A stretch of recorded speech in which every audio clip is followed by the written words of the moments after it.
recording. Okay. Being 6 o'clock, I will call the meeting for January 15th of the Harwich Finance Committee to order.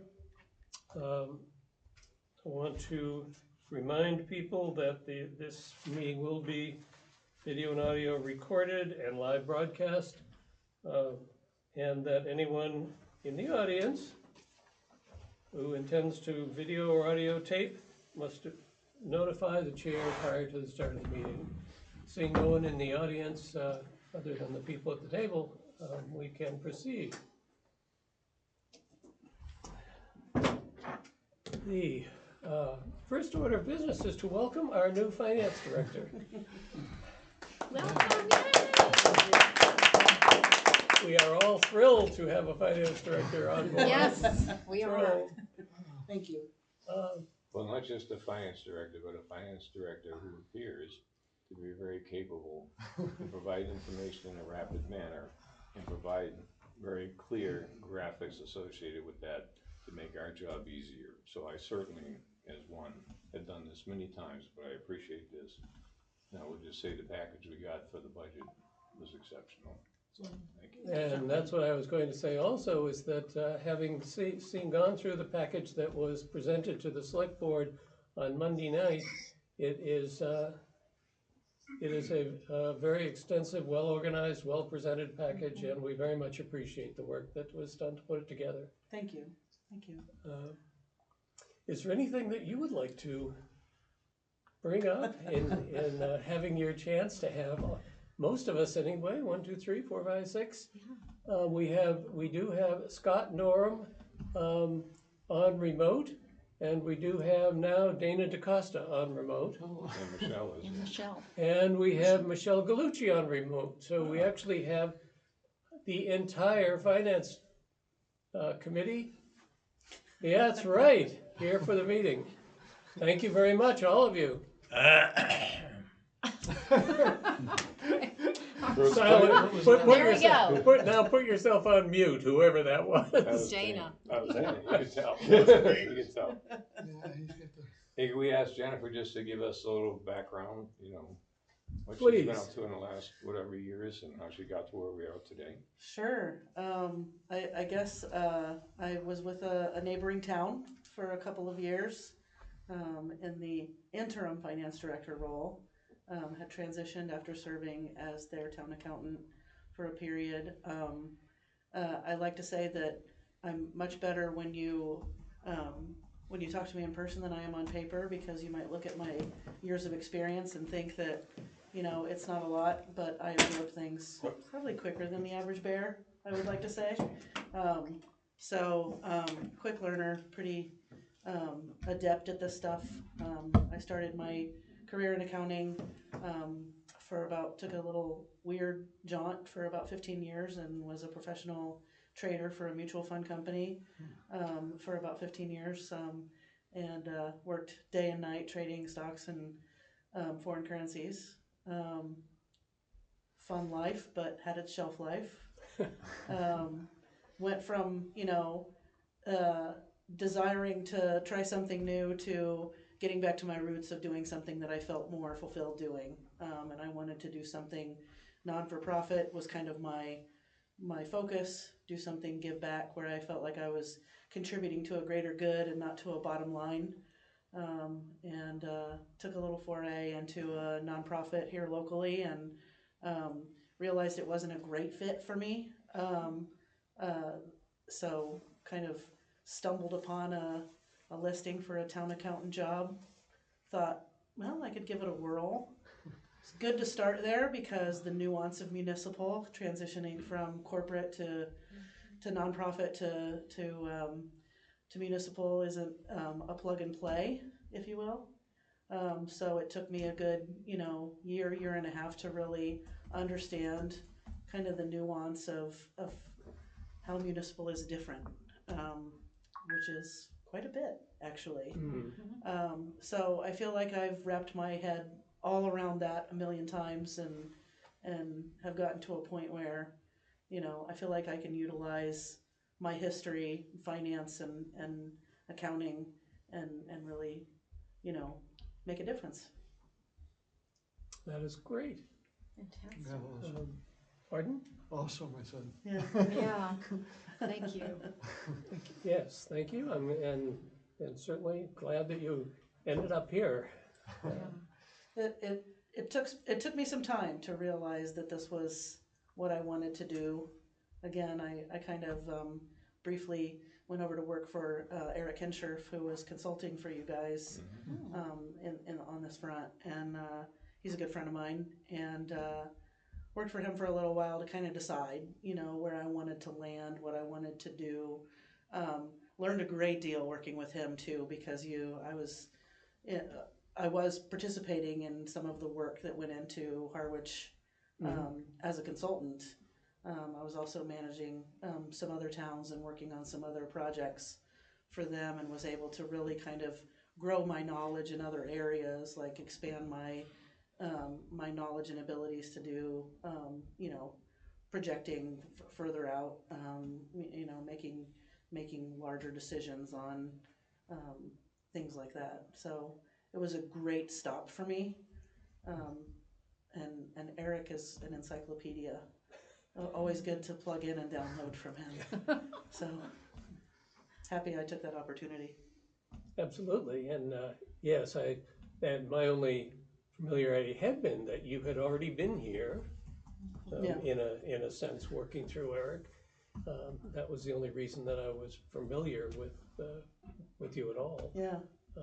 But that had to be, I would think, that and having the chance to, through Eric's operation, to have exposure to other municipal finance details of how it actually works, I would think would be very valuable. It was. I mean, And actually, one of the towns that I work primarily with, or the most with, I would say, had a great deal of problems. And I'm not a person that shies away from problems. I'm a problem solver. That's what I do. I'm not afraid of them. Eric kind of said, "Here, why don't you take this?" Reluctantly, because he knew that I would just dig in. It's hard to. It's like turning a big barge, right? So, in a short period of time, you can't change the world, but you can change bits and pieces that make it better and easier to continue that change. which certainly seems to also have been Tony's approach Yeah. to the time in his time here to try and introduce some changes to to processes and the process, including the process of getting to a budget. Yes. And without his, his leadership, his guidance, through the whole process, it would have been far more difficult, I think. We teamworked the crap out of that thing, from 5 a.m. texts to 9 p.m. texts to talk each other off the ledge, or talk through. We both were sick for a period of that too, so it was definitely there were days when I was wondering if I was gonna if this was gonna be the first time that I didn't meet a deadline. So challenging, for sure, but he kept me going. So glad that the town brought him in for this interim period. Super excited to work with Jay. I've actually had an opportunity to speak with him one-on-one, and he and I are gonna come together just like Tony and I did, and we're gonna work to solve problems and make things better and move them in a better direction, and very excited. Wow. Just while we're not, don't want to start trying to analyze a budget that hasn't been presented to us yet. Does anyone have any particular questions that they may want to ask at the moment?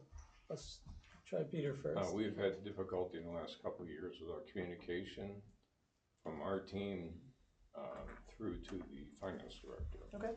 We were at one time with the forum when Joe Powers was here. He insisted on controlling every piece of communication that went on. So we actually had a liaison from the selectmen. We would ask the question of, he would go to Powers, and then maybe it would get to the finance director, and then maybe it would get back to Joe, and maybe get back to us. And it would take forever, and we normally wouldn't get a decent response.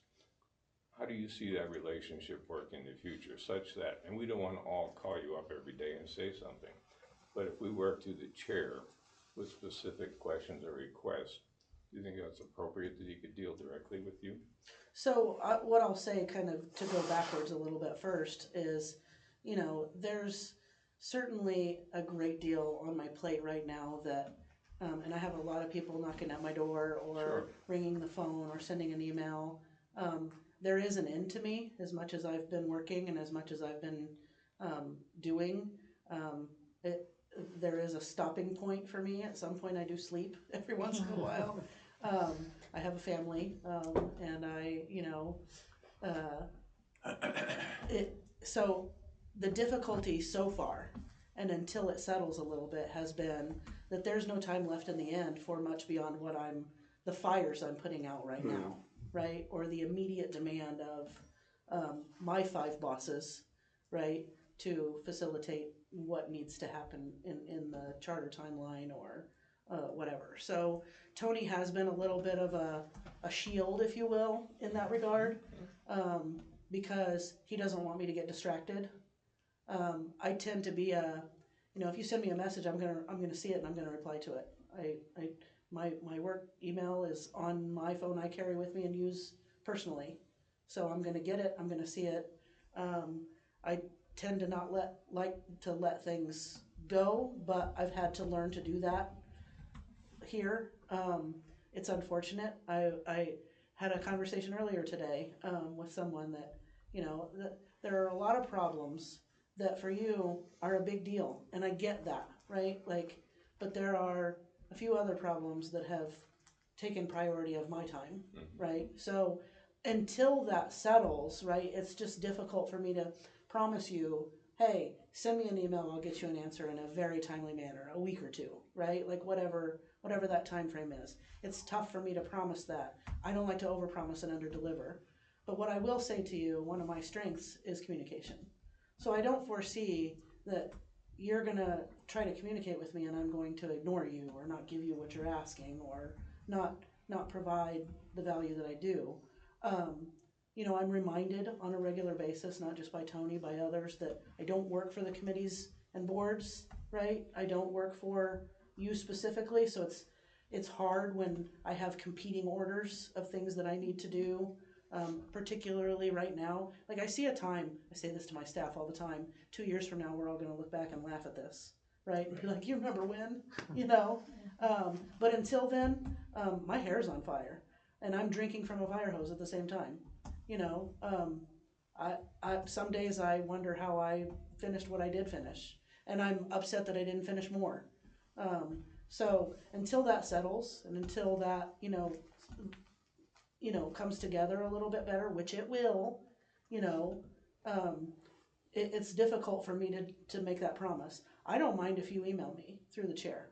Not at all. And if it is something that I can't prioritize in a time frame you want it in, I'll tell you that, But if it's something that I may know off the top of my head or can quickly run a report to give to you, absolutely. And on that note, if it's running a report or something that you need just from that, you can always hit Catherine. She has been my right-hand woman, right? She's carrying a big torch right now, and I need her, So if you need something like that she can run out of the system, or if you send it to me, I may just send it to her and ask her to get it to you, which is fine too. But someday this will all be a little bit smoother and easier. Yeah. I would suspect in the near term, if I could, that most of our questions or concerns would be focused on the budget material you have provided us. Okay. So as opposed to, what do you know about parking meters on Route 28 or something crazy like that? So I think it would be very focused, because that's what we're going to be focused on in the next several months. Yeah. Is that and then the warrant, obviously. Yeah, and the only thing I'll say, obviously I'm very intimately familiar with what's going on with the budget. Tony and I crafted, all of that together.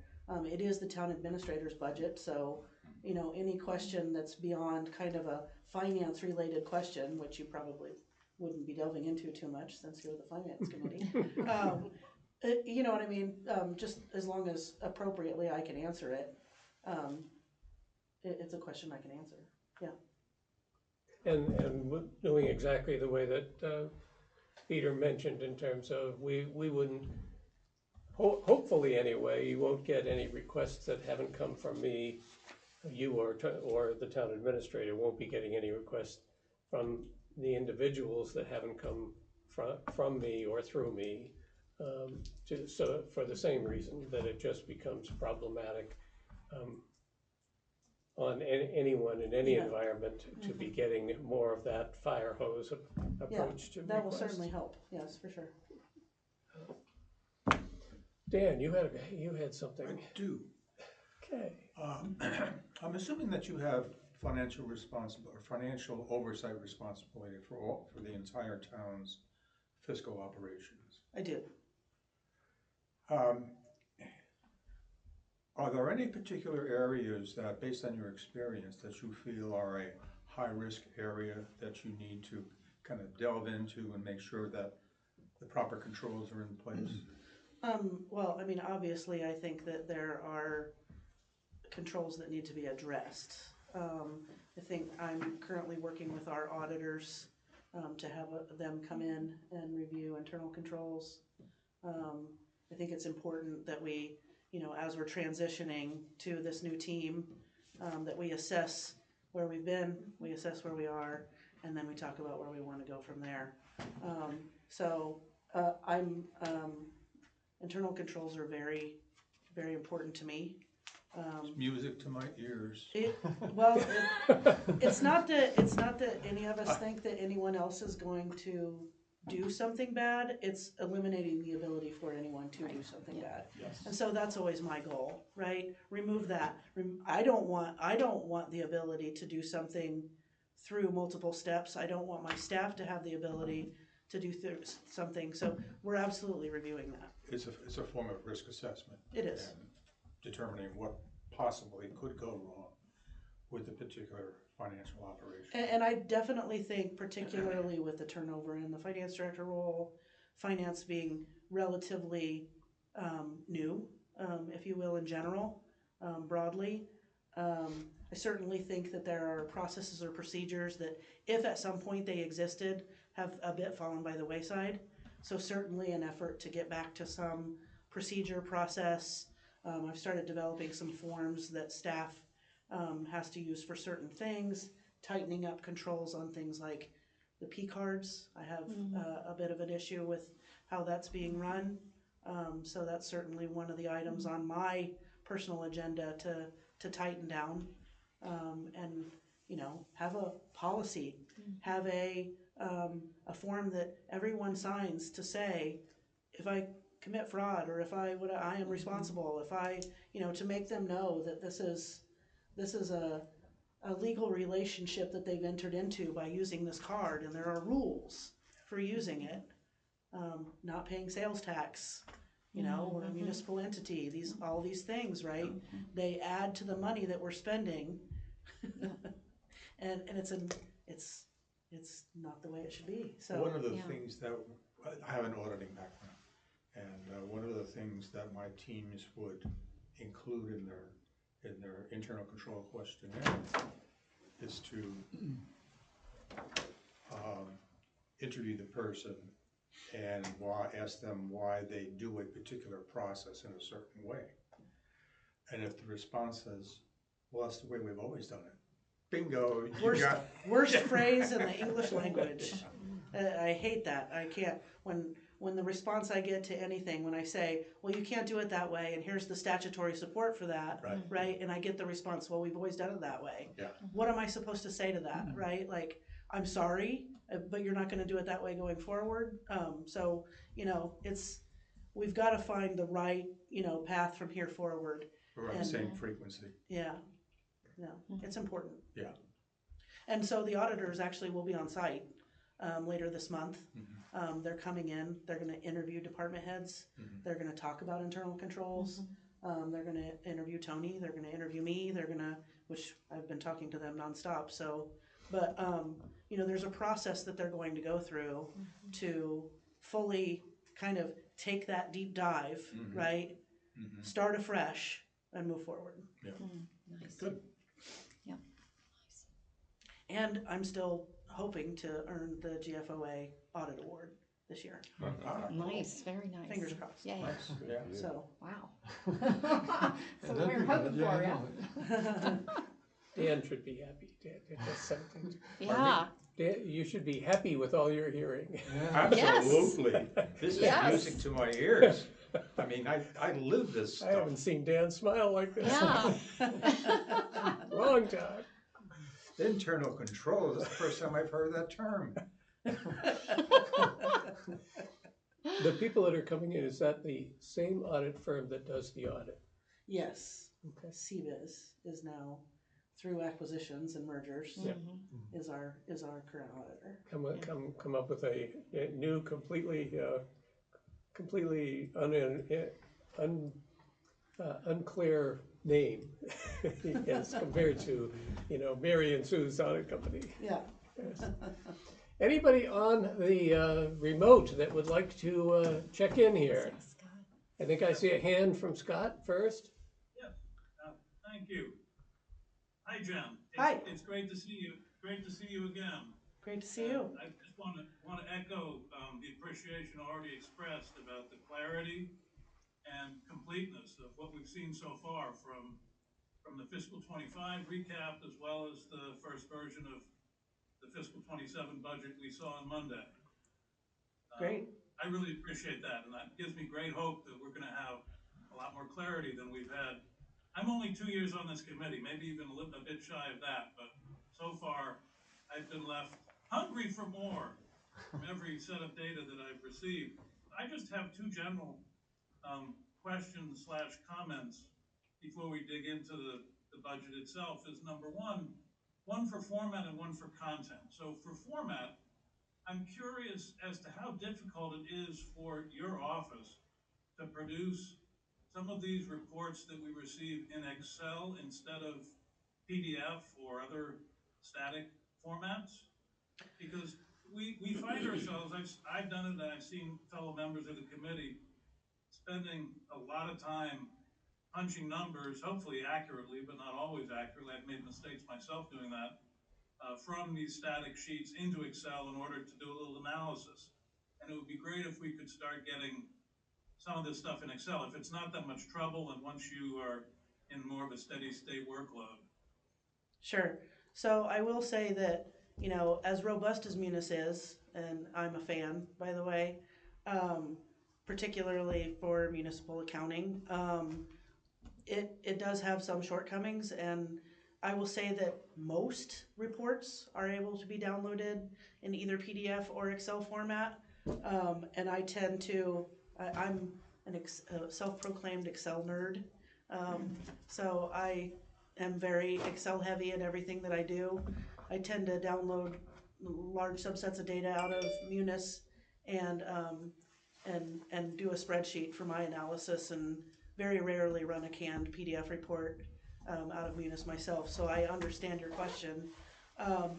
The difficulty is that the reports that they send out aren't as clear when they are downloaded in Excel. But I think if there's a specific need, like if you say to me, I need XYZ, or I need to see this data, right? Then I think there's ways that either we can write a report or we can substitute a different report for what they're sending you to get that into Excel. Your year-to-date budget reports that are sent to you on a monthly basis, they don't always translate well to Excel. The columns don't always line up. You can kind of tell that from the PDF, right? It's a little bit out of line. Yep. So it's not ideal. It's not perfect. We can try that and see if you like it. If you don't, there is another report that I tend to use that makes everything a little bit more linear and a little bit more easy to drop into Excel and sort and just run with. Yeah. So. Right. Yeah, I worked at Columbia for 36 years, Columbia University, and that was my life, downloading tens of thousands of lines into Excel from the accounting system and then using SUMIF and all the other fancy Excel formulas to create summary tables. So that's great, I appreciate that. And in terms of content, one of the reports that I find to be most useful and comprehensive of the whole budget is that sources and uses format, which you presented at the fiscal 25 recap, as well as obviously in the fiscal 27, fiscal 26 summaries as well. It would be great. I did it manually, put the fiscal 25 actuals next to the fiscal 26 budget and the fiscal 27 budget from those two different presentations.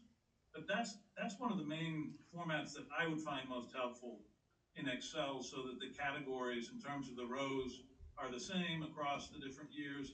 It allows me, at least, to make more of a reality check on the budgets that were being presented, to have at least 1 year of actual results alongside the budgets. Yeah, so Tony and I discussed that when we were putting the budget together, about adding in actual data, because obviously in our review to figure out how to build the budget, we were relying heavily upon not just budgeted historical data. We were looking at, okay, well, then what did we do? What did we actually do? And making an analysis and a decision about what that meant for what we should do going forward. If we were consistently budgeting, $1 million for an item and consistently spending $750,000, well, we're not going to just put a number in a box anymore, right? Like, let's be realistic about what we actually need and not hold money hostage in the budget that we might need for another purpose. It's tight. It's, it was very difficult to come to a zero sum, and that was with a couple of, stretches that we'll have to see where they come out, And I really appreciate that, the philosophy of using the discretionary, or whatever the finance committee budget, to allow you to be tighter on those individual department budgets. So you're not, and we should talk about that a little bit too. Every year and not spend every year. So that was music to my ears too on Monday night when I heard that described. Yeah, so I mean, I don't know for sure what the history, and maybe you guys can fill in that blank for me, but in my history, when there was anything that came up throughout a year after the budget was already done, right, that was not in the budget, that was unforeseen, unexpected, whatever, we would, in the months prior to May of any fiscal year, our mechanism for filling that gap was to come before the FinCom and present our case and ask for a portion of the FinCom reserve fund. And it seems to me like that's not been happening here. No, and it hasn't particularly been happening, and actually the Finance Committee, I think Peter in particular, made a presentation with regard to this last year. Okay. And surprisingly, actually at the time, a presentation with a request for last year's budget, and lo and behold, as I remember, the presentation and the request were almost exactly word for word what Tony went through on Monday night, and the same amount, $175,000 at the time. I think it should be more. I think it should be more. We were trying trying to start simply getting it more rational, and for the very same reasons that Tony expressed at the time, and that you are essentially reiterating that that's the intention of how these things work. It is. And at the same time, again, for the same reason on the flip side that gets talked about, which is that having budgets more reflective of reality and not specifically intended to be generating free cash. Correct. Nor, I mean, we had a couple of budgets where they were putting in an amount in their budget for a what if scenario. What if that happens? I want to have the money in my budget. Well, it doesn't work that way, right? We build other contingencies that deal with that, right? So, the FinCom reserve being one of them, right? And then a very important one, right? In May and June through July 15th of every year, we can do year-end transfers. I'm sure you're very familiar with those as well, right? So there are, a couple of different mechanisms depending on the time of the year, but we should absolutely, past practice, it appears to me, has been that there's been some deficit spending where there shouldn't have been. And then they were dealt with in May and June when year-end transfers were able to be utilized. And it's a dangerous thing to do. We had that conversation at some point a number of months ago with Eric or a part of his team, I forget exactly who was representing at the time, about that in fact there were, regardless of municipal accounting, that there were items that were finishing up with negative balances, and that having transfers done as the opening of the new year or something and not being dealt with on an ongoing basis was not really. Well, and by law, right, statutorily, I, as town accountant, am not supposed to approve any bill to be paid if the funds aren't immediately available to pay it, right? So if I allow you to pay a bill that puts your accounts into deficit, then I've done my job incorrectly, right? And yes, this did come up last year, but it's, again, music to my ears anyway, to hear of the additional interest in that specific topic. It's not just an interest, it's going to happen. Yeah. Terrific. I think that was more a personality issue, quite frankly, with the former town administrator. He was a control freak, quite frankly, and he just didn't want to deal with us. And that's the way I saw it. So, again, this is the kind to be honest with you, this is the best way to control it, though. It is. That's exactly right. Yeah. That's right. Yes.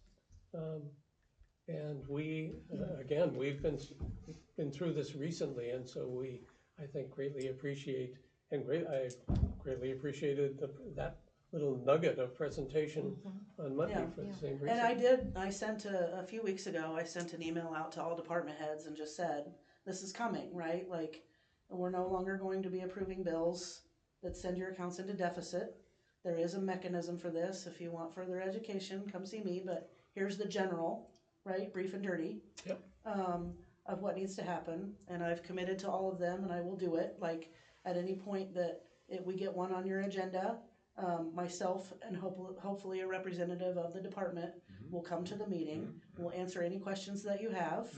I ask that I get that you have a function here, but I ask that you remember that by the time this goes through me, goes through the town manager, and gets to you, right, I'm going to kick out anything that is not going to make sense or is not really a rational use of the FinCom Reserve Fund, right? So by the time it gets to you, I just ask that you look at it through a lens, that you know that it's been vetted, even if you have, whatever. There is a reason we're asking, and we'd be happy to explain that to you. I love it. So, and you do you, right? Like, you're the ones that have to say yay or nay. But at the end of the day, just know, right? Start out at least knowing that, I've gone through the process before I've ever even allowed it to get onto your agenda to assess if there's a better or another option. Thank you. Yeah, I appreciate that. Wow. Did we have other interest from our remote audience? Dana? Hello, and thank you. First, good evening, and thanks for coming to our meeting. Very refreshing to hear you speak and learn more about you.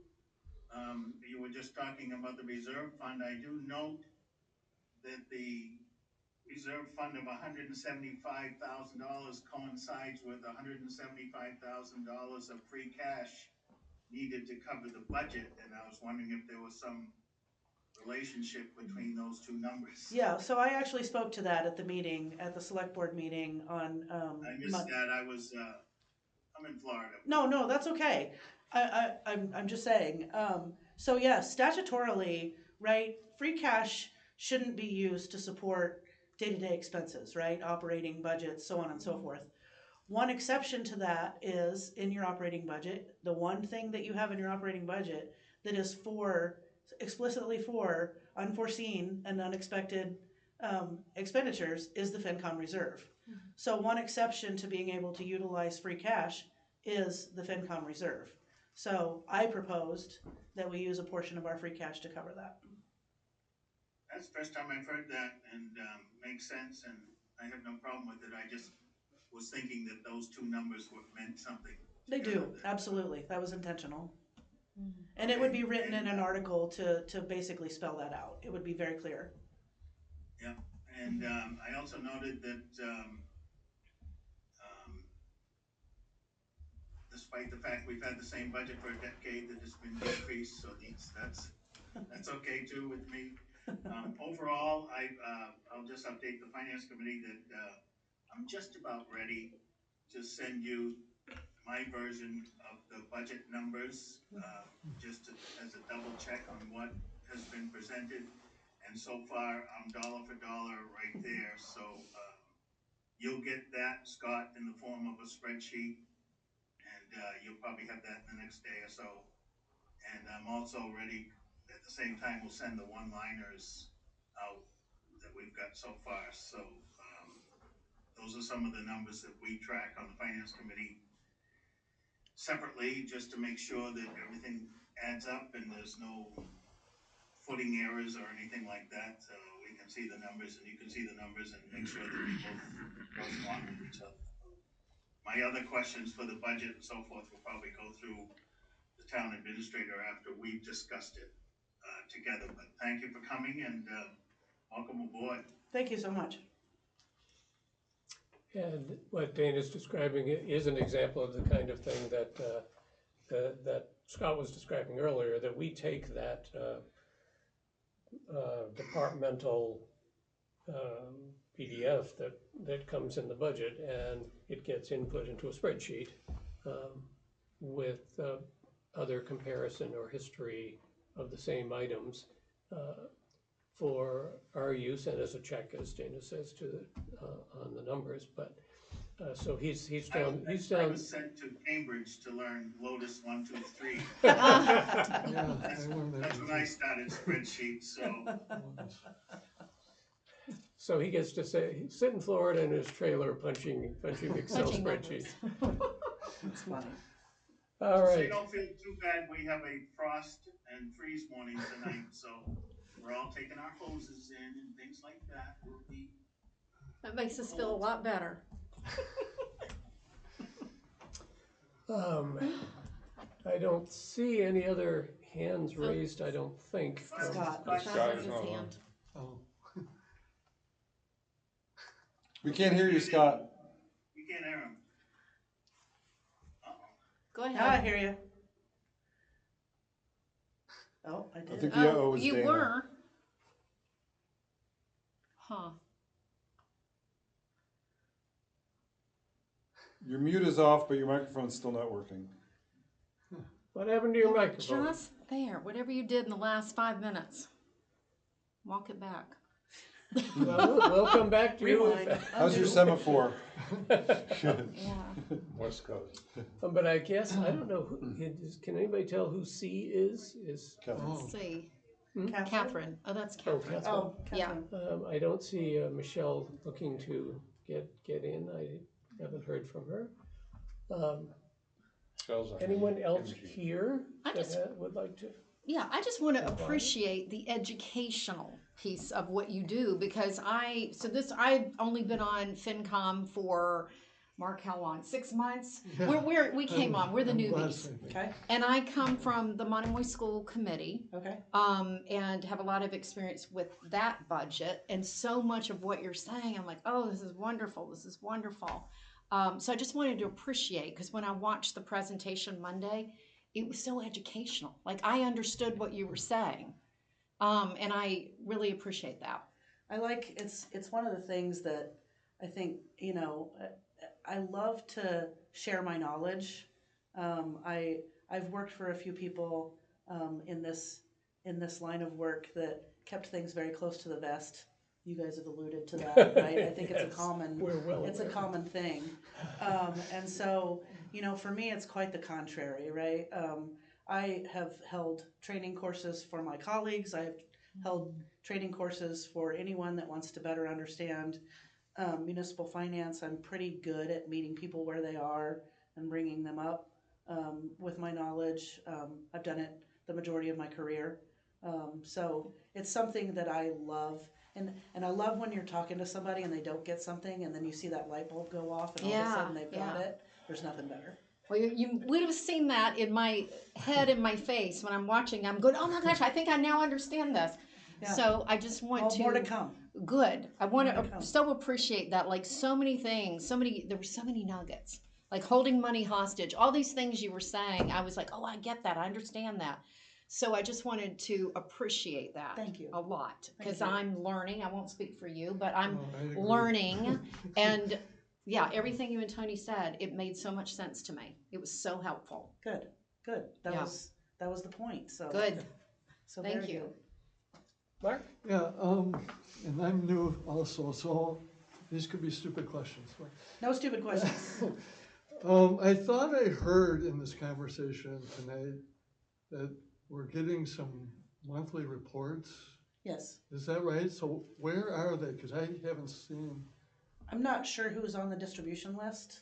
Is it just you? I'm not on the distribution list. I I'm don't not think getting Because the. I Yeah, I feel don't like think the we last are. thing I've seen with real numbers was the Well, audit. I will check in with Statement. Catherine and the team tomorrow, and we'll get that sorted. Thank you very much. Thank you. Thank you. Yes, there's been intimation in places, I don't know whether it's the charter or wherever, in places that there are things happening that don't seem to actually be happening. They are happening, but maybe for some reason, somewhere in the transition of all of this, you guys dropped off, or they're sending it to a wrong email address, or. We just got the email. We all have Yeah, we nice all new have our email new addresses. I Yeah, know, that might be the I know. We'll get it sorted. Okay. And so at a minimum, right now, we'll get you started on like the standard reports. And as time allows, right, we've talked about this, we can certainly get into, scenarios where things are a little bit, maybe more customized for you guys to, or something. We can build a spreadsheet that you guys update, with data that will help tell a bigger story or, something like that. Terrific. So, Yes, if we could gradually, over time, build sort of a finance committee package, yeah, Yeah. that would be great. like a dashboard That or would be- something. yes, you that would be yeah. great. That would be great. Yeah, because, there's reporting in your accounting system that we could potentially be getting, it sounds like. But I'm wondering if it's worth at some point sitting down with your group about other metrics that might be important that are not directly just the financial statements that may be helpful. Like, give me an example. Well, I'll just give you one example of, I'm interested, so revenues are mainly based on property taxes. So I'm always interested in how many houses, homesteads we have in town. Is that growing?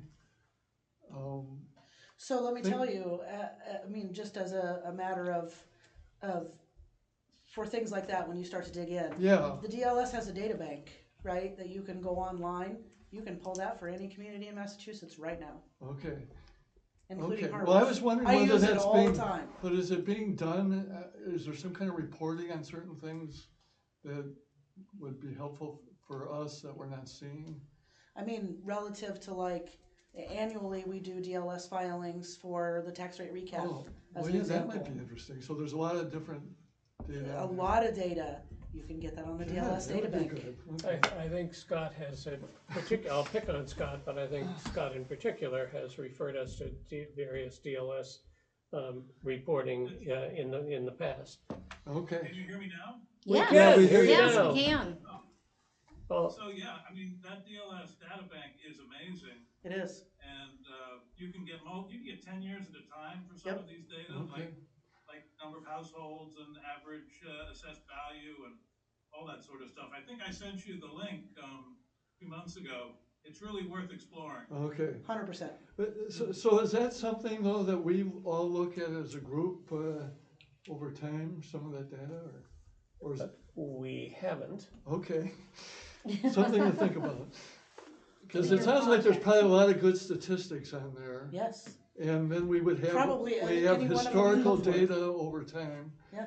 I mean, I think I would suggest. we would all wanna see that. If you wouldn't we? find that interesting, you find some Yeah, good exactly. It data, could be your pet project. put together a little report, Yeah, and we'll review it on a Yes. sort of regular Okay. basis, Right. not every month. Well, I'll get yeah, that on I my think that would be list. good. So And then we'll investigate. figure out if it's So important. what's the acronym again?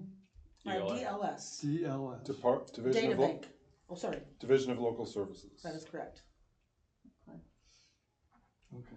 Is that part of the State Department? The DOR, yes, the, Department of Revenue.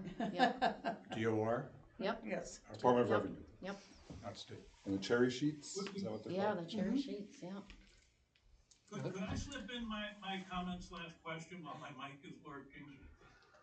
Sorry to roll the clock back a little bit about the Finance Committee discretionary fund or contingency fund versus year-end transfers. And when we approved the year-end transfers like 6 months ago, or whenever it was, there were kind of like two categories of reasons for those transfers. And by the way, they totaled a lot more than 175,000, so I think it's important to understand the two different categories. One of them was just like salaries versus expense. The budget assumed that we would not be able to hire somebody in time for the year. In fact, we did. So expense money that we budgeted wasn't needed and we transferred it to salaries. That sort of thing, I guess, is fine. It's very self-contained within one unit, and there's a reason for it. It's not as if it's some big surprise where an expense went up. But there were some things where, like, legal expenses were higher than expected, and that was a real surprise, and the sort of thing that I would expect would be appropriate to do through the Finance Committee reserve instead of through a year-end transfer. And maybe 175 is enough for that second category. I'm not so sure. It might be a close call. But have you seen that sort of a distinction, Jen, in your prior experience, or maybe in what you've seen of the recent Harwich experience? So first and foremost, the picking between one or the other is not about saying this one's better for this and this one's better for that. It's more about time, right? So from July, 1st of July through the end of April, the only mechanism available to us is a FinCom reserve fund transfer. It's from May 1st through July 15th. They give us a 15-day grace after the cutoff of the year. We have available to us, and only during that time, to do year-end transfers. So it's a mechanism of time more than it is choosing which one's better. Yeah, okay. The FinCom reserve fund transfer is, we come before you, we present to you, scenarios like you just said, right? Like we need money for, or not necessarily, we're not asking you to take it from a budget line item, we're asking you to take it from your reserve fund that we've allocated funds to, right? So same scenario, like come to you that, oh, well, this position was vacant, but it was budgeted as a salaried position. The budget is passed. I'm held to making sure that the budgets are maintained without deficit on salary separate from expenses, right? So I can't spend expense money on salaries. I can't spend salary money on expenses, right? So when we come before you, we're trying to take that money from your FinCom reserve fund, right? And explain to you why we need that. At the point we get to year-end transfers, it starts with my discretion to look through the budget and say, we have these lines that we are not gonna spend all the money that's in it for whatever reason, right? And typically I know what those reasons are when we get there, once I've been through a full cycle and the numbers are all mine, right? Can't say I know everything right now because it's a little convoluted, but once I've gone through a full cycle and I know where the budget started and how it transitioned throughout the year, then I know very well if we're going to hit a number or not hit a number. And that's where in the year-end transfers, I can pick and choose where the source of those funds are. And that can be up to and including the FinCom reserve fund still, which would still come before you for a vote, but it can be other things as well. Right, so if something like a salary, a position that got filled that wasn't expected in the budget, where it's kind of almost a zero sum for the department, that's something that I wouldn't endorse taking from the FinCom reserve. However, You agree with it? the only way I don't, here's a prime reason, me sitting right here, right? So there was, for the majority of fiscal 26, right, we were paying Eric out of our expense lines. but the money for my position was in the salary lines. So my budget right now is deficit spent, right? My expense lines are deficit spent, right? And my salary lines are not gonna be fully expended, right? So what would normally happen, right? What in a regular year, when we get settled, right? I would probably come before you and say, I want to take money from the FinCom reserve to put into my expense lines to pay Eric, so I'm not deficit spending my expenses, right? And then I would lock up the money in my salary line that's not going to be used through an accounting, lockup where it can't be used for anything otherwise. Guaranteed that money is going back into free cash, right? So it depends is the answer, but primarily, particularly early in the year, like if we're gonna deficit spend small right before reserve fund or before year-end transfers are available to us, I might let it go for, a month or a week or two. It's all, kind of making a judgment call on materiality or what really matters at the end of the day. But we've gone materially negative in my expense lines, and we're materially over in my salary lines. It's not a practice I would want in future years to go so negative throughout the year. And that's why I say that I think eventually the FinCom reserve fund needs to be bigger, right? Yeah, because those sort of things that you would know about, you know about it now already in fiscal 26, could easily eat up a whole bunch of that 175 pretty quick. And there's no way of replenishing it with the savings on the other line in your budget, right? Yeah, I mean, hopefully, right, we can talk all day long about the things that hopefully will improve that make some of these problems less prevalent, right? Like we get our culture thing going on, and we get a good staff, and we hit the ground running, and we're on a great direction, and everybody's happy, healthy, friendly, whatever, and we have less turnover, right? Maybe I have a pipe dream, but I think we can get there. I love the pipe dream.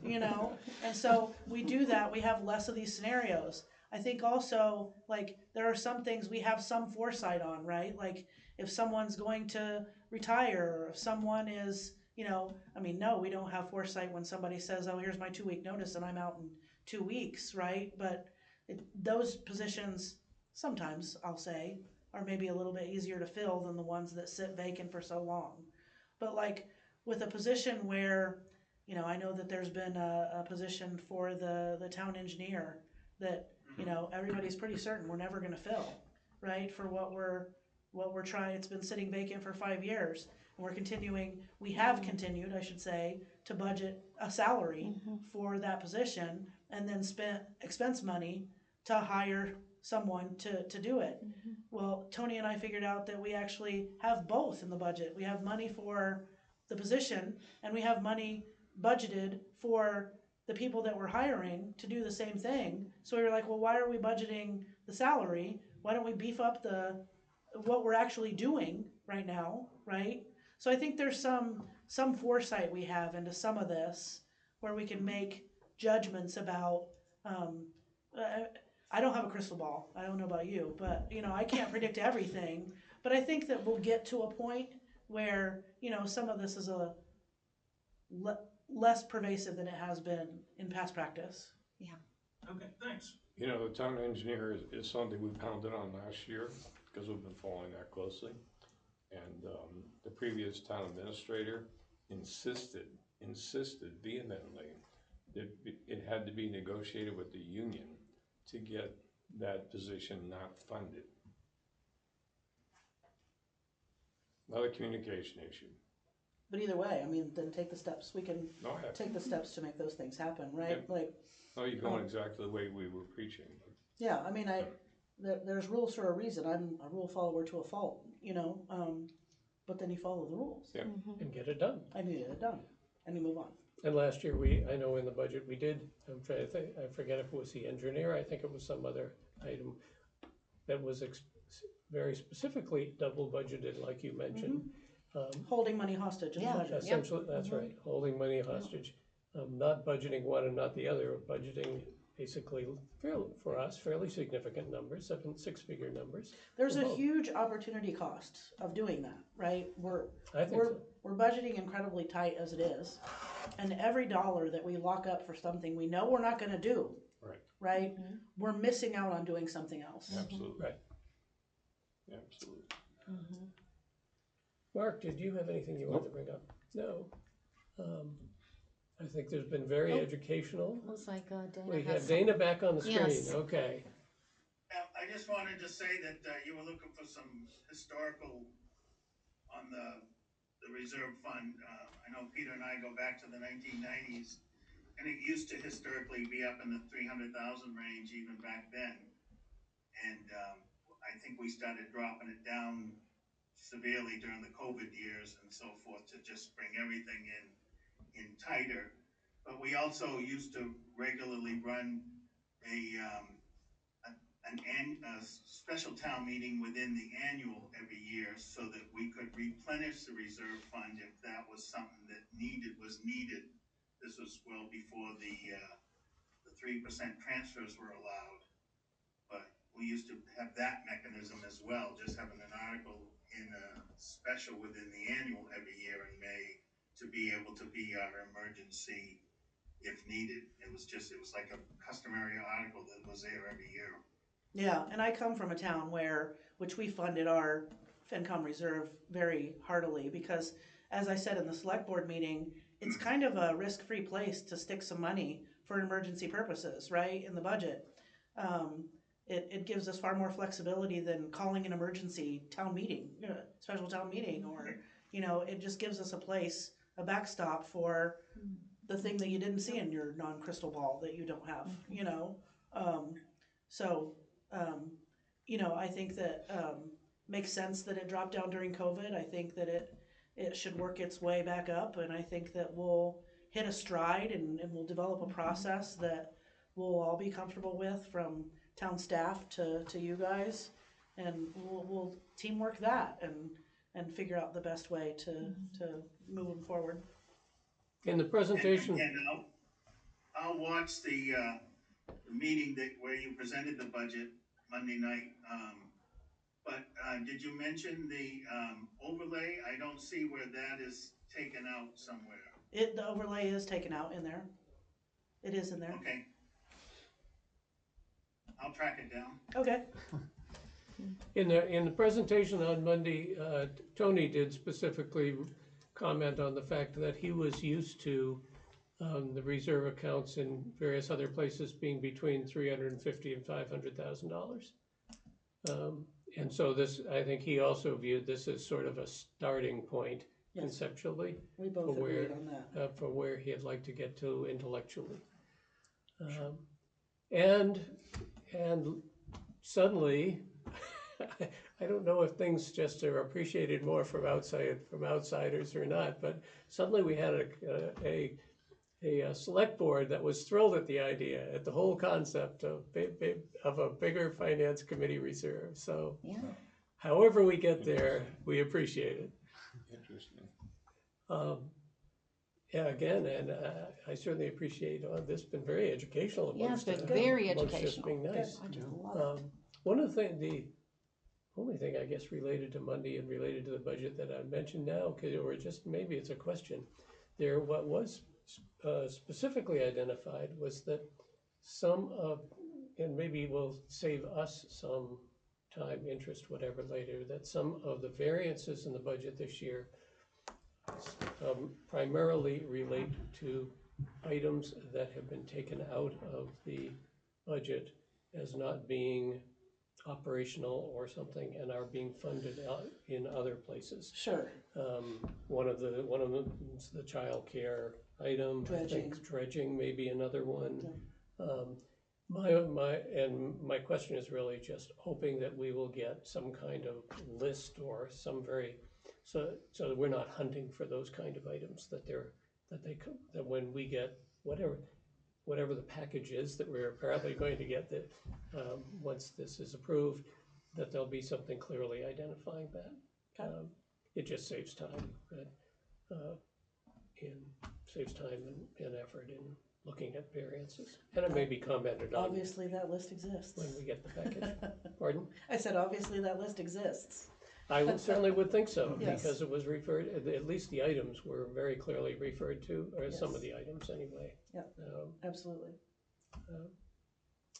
Okay. I have one more question, and are you staying for a whole meeting, or are you going to head If you out? want me to, sure. Oh, because I had a question, but I didn't know if I wanted, like, if we should wait for the budget presentation, or, We're not doing a presentation. oh, I mean, no, talking about Monday's presentation. Talking about. I assume that's what that meant. It provides for it, Okay. yes. Because I did have a question. Do you want me to hold it for that? Or you want me to throw it out now? Sure, So- either way, it's fine. Okay, thank you. So health insurance, or the insurance, it looked to me like you all had 7%. Can I ask what that number's based on? And the reason I ask is because I'm the Monomoy liaison. They're holding 15%, which is more than double. So I'm just curious, how are your numbers like, how is that so, it just seems so different? So I think it's a little bit of a moving target and a little bit early right now. So that's part of my answer, right? Okay. We're trying to predict something that's been highly unpredictable. So we don't want to swing too far anyway, either way, right?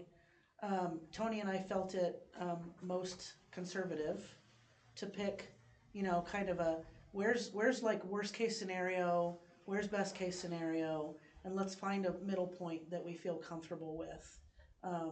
We both made a lot of phone calls, we both did a lot of research, we both, looked into the history of things, talked to a lot of people. That was the space that we felt most right now, right? Without chasing the fear of where it could go, which I think is more in line with where Monomoy is, versus not doing enough. We certainly wanted to do more than we felt like was enough. It is going to settle out somewhere, right? There's a lot of scary talk right now, so it's hard not to be concerned about where that's going to come out. But I think we felt very comfortable as a starting point, looking at worst case scenarios, where that would take us if we go there, right?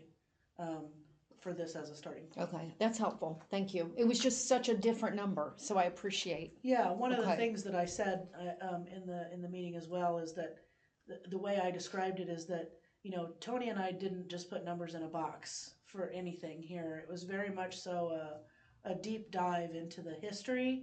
It was a great deal of time and effort put into predictions, things that exist kind of outside in the world, a little bit outside of municipal even, to kind of look at all of this, and we kind of heavily sprinkled it with our collective knowledge and experience, and felt that it wasn't really appropriate at this time. We didn't feel anyway to chase the fear number, Okay. because we felt comfortable at the level that we were at. Okay, I appreciate that. Thank you. If something changes tomorrow, I'll come back and say, whoops. Whoops. Okay. Something Okay. that we don't know today, Yeah. Okay. right? Then we'll have to reassess that and come to that. But we have a few quivers in our arrow. Okay. If we need. Okay. Good. I appreciate that. Thank you. And when her Yeah. original comment on your staying, we certainly are putting out an open invitation. Yes. Sure. And Yeah, I'll hope stay. that you will come to our meetings on some regular basis. It would be very much appreciated, and we'll try not to, beat on you too much when you come, but That would be appreciated. We're not going to beat up on you, or at least I'm not. Actually- I'll just actually, ask our thoughtful recommendation- questions. Our recommendation to the Charter Review Committee was that the finance director be an ad hoc member of the finance committee, so. Yes, So sir. in my prior town, I served as the liaison to the finance committee. Ah, Yeah. We had nice. staff liaisons, and so the finance director served as the staff liaison, and I attended most meetings. Some virtually, some, in person, but I attended most meetings, so I certainly don't mind sometimes. Right now, my schedule's a little bit hectic and crazy, but maybe we can settle into something. terrific. Yeah, Terrific. wonderful. Okay, shall we move on Yes. at this point? Yeah.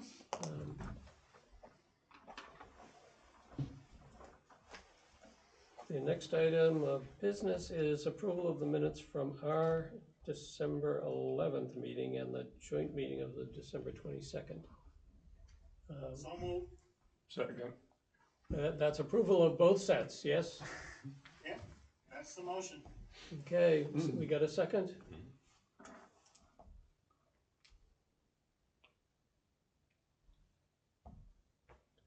Any discussion of those minutes? Seeing none, let's poll the votes because of having our remote players. Dana, Aye. Michelle, I'm gonna abstain because I wasn't at one of the meetings. Scott, Dan, Aye. Tina, Aye. Mark, Aye. Mark, Abstain. Peter, Aye. me, and I'm an aye. We have 2 abstentions and I guess 7 ayes. 702. Okay, I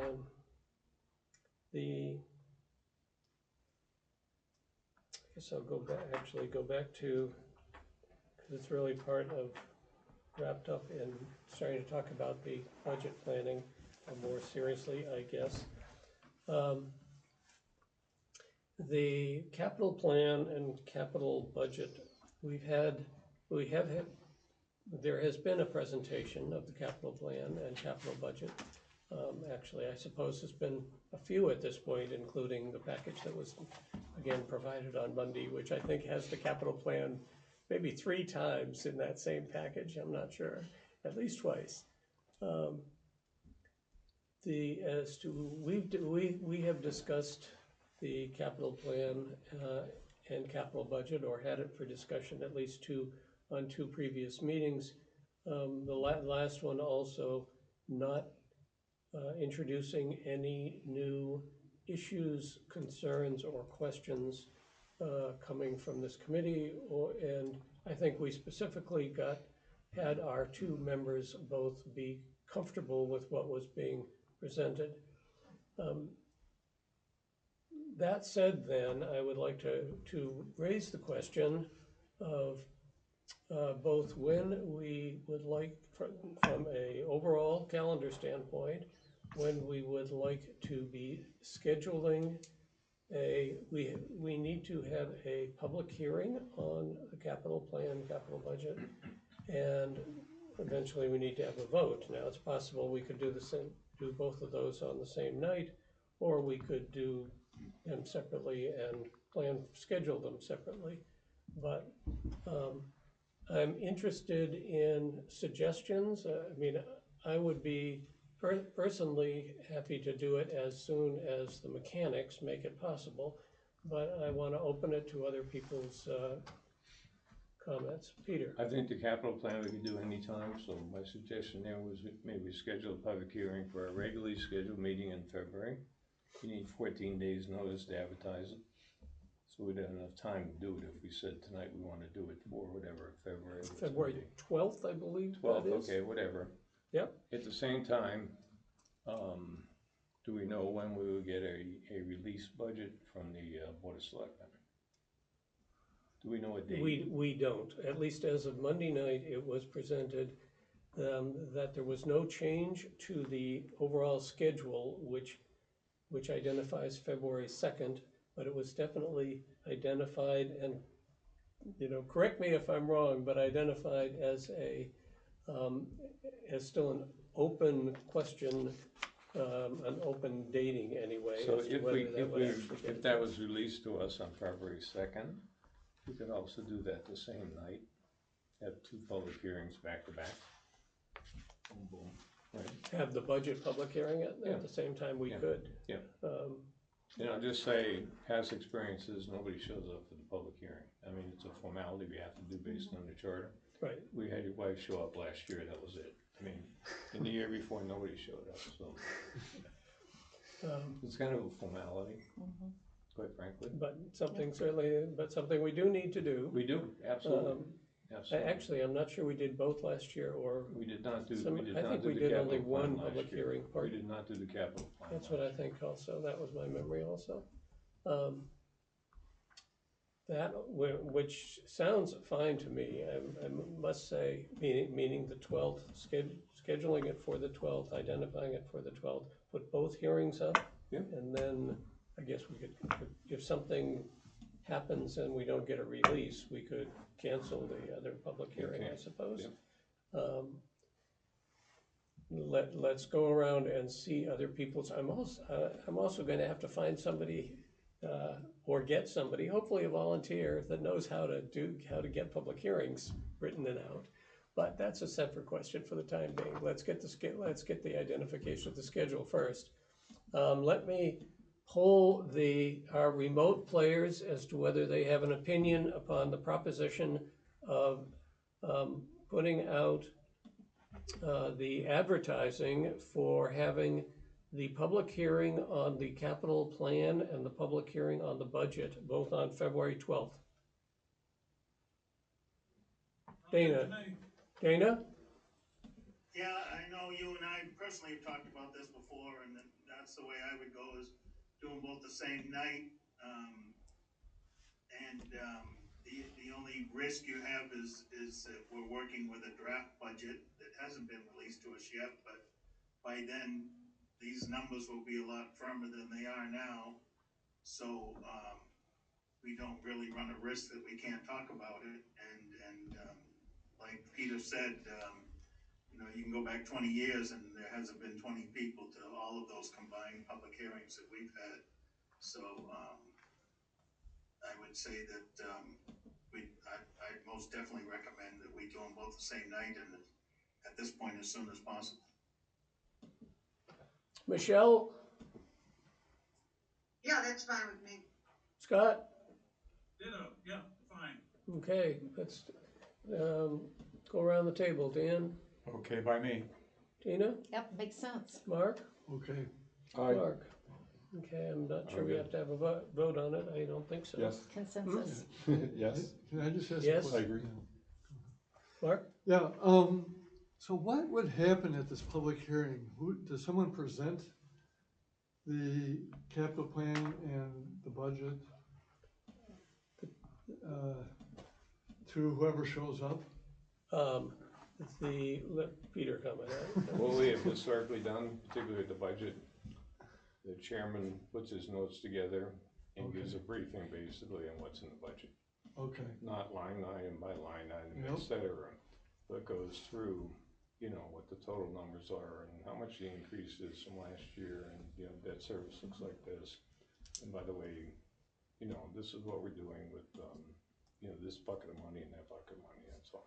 okay. So, And is the reason for this is to elicit public comments? Yes. It's I a mean, charter that's your requirement, it's a yes. charter requirement, question and answer type of thing? right. Okay. And you're saying, It's to elicit comment in. Now, you have to remember particularly. that when the charter was written back in the, whatever, dark ages, these things didn't exist.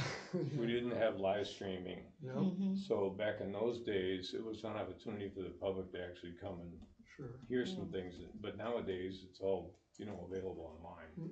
And really the only, we'd get comments, but nothing necessarily would change in the budget. It'd be that more, right, or- people would ask a question, why is that number Okay. like that when last year it was like that? Yeah, And it would be an explanation, right? yeah, okay, And the select board does the same thing, so they get more questions from the public since they have a higher attendance than we do. got it. And if we heard some question to cause us to noodle it and say, hey, Yeah. wait a minute, maybe that's a good idea. Our deliberations, not during a public meeting, but as we work with the budget, actually, because at some point we vote the budget, Sure, we might change something and say, okay, this is this is the finance committee's version of budget. I'm making this up. It includes $60 more for pencils. Whatever. Right. So, being facetious. and does the budget get voted on at the annual meeting? Oh, Yes. Okay. A So town that's The town the meeting. Town Town Yeah. meeting. Annual Right. town meeting. First Yeah. night, Yeah, first so- night. The annual I've town really, meeting. yeah, Yeah, I've it's never like been to one, so I, Third or And we fourth spend one. 10 minutes talking about Yeah. the budget, and we spend hours talking about petition articles. Right, Yeah. Just the way it is. yeah, okay. It's the way it is. Oh, yeah. We'll spend $80 million like in 10 In, minutes. Yeah, okay. yes, in the first hour, the first 20 minutes, we'll spend $80 million. yeah. Present the budget. Exactly. Presents- who Okay, so, moves the Thank budget, you. us or the select board? So I have a follow-up, we do. and I Yeah. appreciate you asking that question. So it's an opportunity for Q&A, is that what I'm hearing? So people can show up and have a question, Sure. and we have to be prepared And they with. can be in Disneyland there and Okay. do the same thing. Okay, I was just curious, because I Well, know we- some public hearings, we're just hearing, so That's we're right. not really Well, that's what I was responding. gonna say. I think Yeah. most of our most public hearings are to gather content, Right, that's gather what I was input from the thinking. public. So I'm glad that you Um, clarified that. Yeah. okay, thank you. Yes, And if somebody asks a question, we don't necessarily have an answer. right, exactly. I mean, I it's, can say we get back. Yeah. Public notice will also include where people can see the budget so that they can look at it. Yeah, So it's just another way for them to find access to the budget. Okay, And that, the public notice will be in the newspaper. And usually we say things like you can find it online here, or you can mhm, find copies at the library, or you can find copies at the town hall. We will have them available at the public meeting if people want a copy of it. They could just come and pick it up and leave if they want to. okay, so do It's many another people, opportunity. As Peter said, we didn't have all these other tools available to us, so knowing where you could get the budget was a pretty important kind of thing to know. okay. is it, did you say not a lot of people show up for this, or? We have one last year. Traditionally, More people go to the select board One. review Yeah, of the Okay, budget. so- than Right. our- We have one. Oh, I hours. see, so, yeah, that one takes precedent, probably, but, the fact that we were laughing and joking about it this time means that a whole bunch of people just are gonna come just to. Yeah. right, yeah, they're So gonna show up. I was gonna ask whether people get a rate at this, but if only one person shows up. And we don't know, we don't know. And it's up to the chair to Yeah. control the meeting. Yes, of course. Yeah, and I'm sorry, and I'm glad we're clarifying this, because the way I understood this, and this is the way it was at school committee, it's not, we haven't endorsed the budget yet, so it just felt like, am I supposed to provide answers on a budget we haven't endorsed yet? So I'm glad we're clarifying Yeah. this. For sure. That's how, that was kind of my thought of it. well, and again, the budget it originates, I'll say, as the town administrators, but upon being turned over to the select board and from then on, it's the select board's budget. Right, exactly. We are making recommendations with regard to the budget, and doing some level of analysis and making recommendations, but it is not our budget, it's the town, it's Okay, the all select right, board as the executive body of the town, okay, their budget. So, Mr. Chair, and how you get this going, you walk into the selectman's office, and you probably ask Natasha, hey, I gotta get a public hearing scheduled on these dates for the capital outlay plan and the budget, and she will take it. The selectman's office takes care of getting it published. Yay! You don't have to go to Yay. the Chronicle and say, has a template. Okay. Thank you. yeah, that's how you do it. Okay, good. Okay, so that is what we'll do and plan on our, again, the second Thursday, which I believe is the 12th. You can check, I'm quite sure it's the 12th. Yes, we'll plan on, and following that, to stay on calendar, I would, and Peter and Dana may be the experts on commenting here, but I guess I would think to go ahead and schedule rooms for every Thursday through the end of March. Yeah. Does that make sense? Well, could we first talk about who we would invite in? Well, we can talk about it. Let me just check one more thing. Every Thursday, my caveat to then is, do we want to include February 5th? which is a week before our regular meeting and perhaps less likely. Personally, I can't be there that night, but Yeah, I guess my sense is to start with the 12th and schedule all the other Yeah. Thursdays in advance. That's what I was saying. Again, does that, do we have anybody that on remote that has a problem with my going ahead and scheduling rooms for every Thursday, starting with the 12th through the end of March? Sounds good. Dana? Yeah, I'll just say that, between now and the next meeting, we should all take the opportunity to look through the budget as to what kind of questions, that we would have for somebody that we need from outside the select board or the town administrator to answer. And the same thing with the, capital plan and, so forth, so that, then we could, and based on, I'll have the one-liners to everybody by then. So you can look through and see if there's articles that you have questions about, and we can get, one person in from, say, highway or whatever, to answer the questions about their articles, their budget, and their capital plan, so we don't have to worry about trying to do it 3 different nights with them and so forth, to make it as efficient as possible as we schedule them. I know we'll get the first batch we generally get is the, customary articles and the petition articles, but hopefully we can schedule based on trying to get them all of our answers at once. And if we're ready by the next meeting to be able to do that, by bringing our questions with us, that gives us pretty much a month from now to put together our questions that we think, people we think we need to talk to. and I would say as a minimum, you're gonna have both schools come in. Wait, let's make sure that I wanna get clear on, I think what Peter's about to talk about is people that we want to come in during this period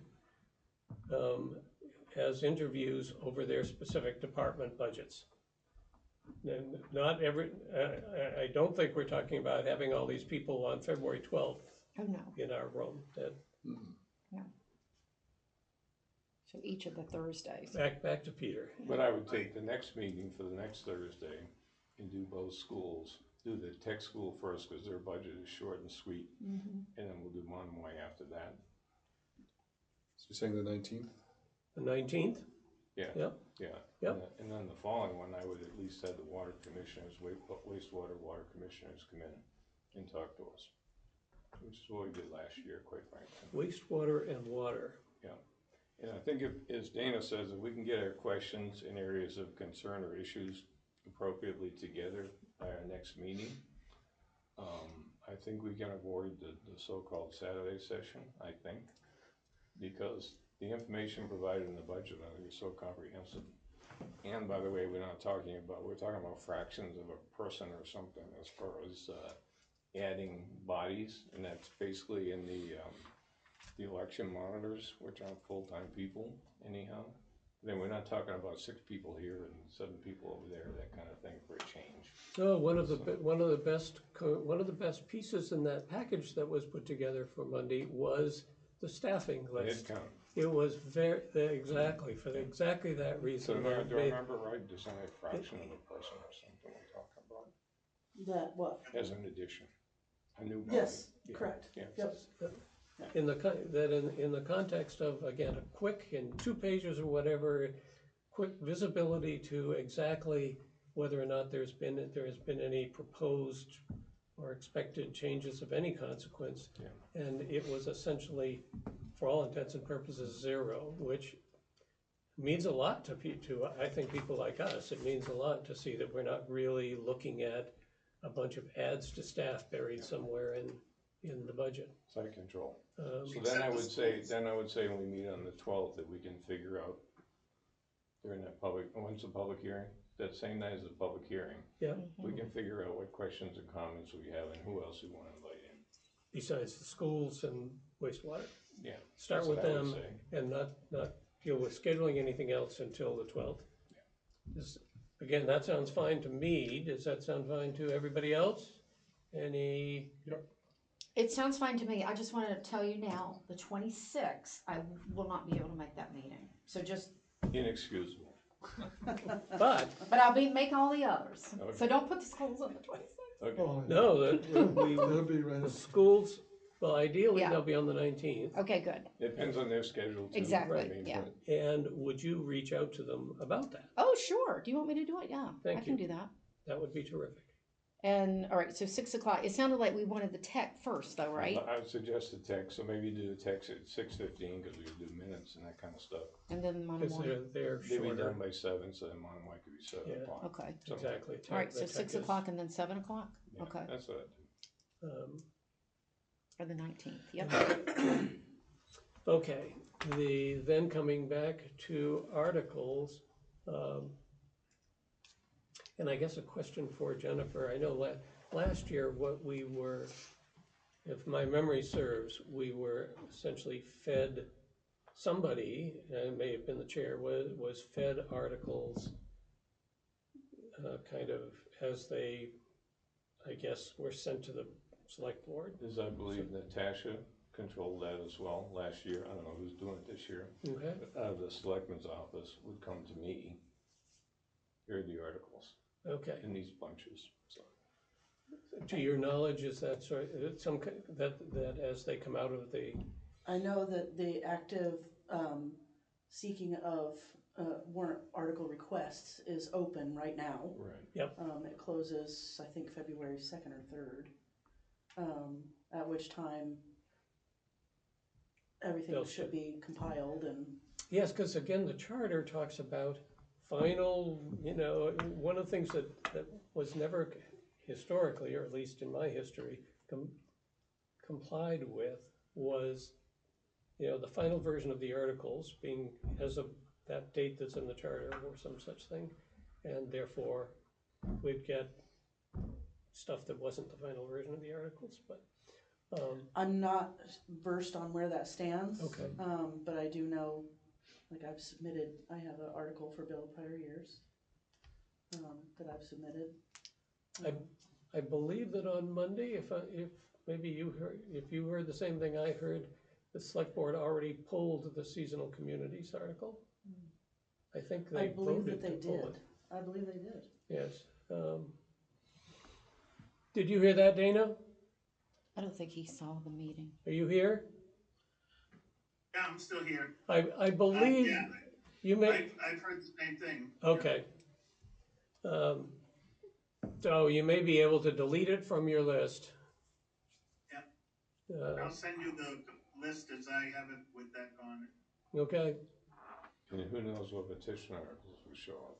that's right. So we'll deal with the articles. Try to be, hopefully they'll come out in some relatively systematic group, and we'll try to deal with them as efficiently as we can as they are delivered, and also try to avoid having some kind of emergency multi-hour get-together to knock off articles. Ideally, if you look at the list that was in the packet from, again, Monday, that it was a pretty standard list. I guess if something jumped out to me from that initial listing, it was the question this committee has tended not particularly to try to spend time on the CPC articles. I open it up to the committee as to whether there is any particular interest in a different approach. There are quite a number of them listed, and so it's probably a third of the current article list. And for that reason, I thought I would bring it up as to whether, for some reason, anyone that's looked at the list already has a more than passing interest in our taking an interest. I think historically, because those funds are controlled by the CPC, and they have this direct responsibility to to analyze applications, both for their, whether or not they think they are good for the community, but also whether or not they comply with the Community Preservation Act. That's their responsibility, nobody else's, to have done that work before they, by the time they vote and put forth articles for consideration.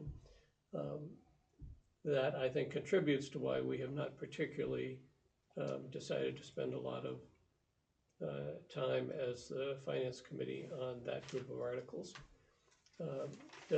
So I will again ask as to whether anyone wants to discuss that historic approach. Dana, I saw your hand raised. Yeah, I just know that, historically, that, there will be some articles that I'll vote against. And I also know that even if we all vote against them, the town meeting will pass them anyways, historically. So that's also one of the reasons why finance committees haven't spent a lot of time on it, because even from the time CPC started presenting articles on town meeting floor, finance committee after finance committee has gone down in flames trying to talk people out of supporting an article here or there. And even for private buildings, even for churches, even for whatever, bad ideas even, they've all passed. So I think in the history, since I've been here, there's only been one article that was actually voted down by town meeting as to not to go forward. That's been it. So, it's how much do you want to beat a dead horse, I guess, is my answer to that. I would just say that if we find a particular article or a couple of articles on CPC that, once we see them written down and what they are, if someone wants to really have the chair come in or something, we could do that. I mean, it's not hard and fast, and we gotta be a little bit flexible. That's what I would say too. And at least as of now, and I hope this is the way that the presentation is going forward, I'm glad that we have gone back to, I will say, having individual articles for each CPC item, so that the town, and anyone else I suppose, but the taxpayers do get to vote on each one separately and are not presented with simply a list of articles that and one swell swoop of approval. I think that sometimes taxpayers can appreciate having an opportunity to single out an item that they really have a problem with and at least discuss it.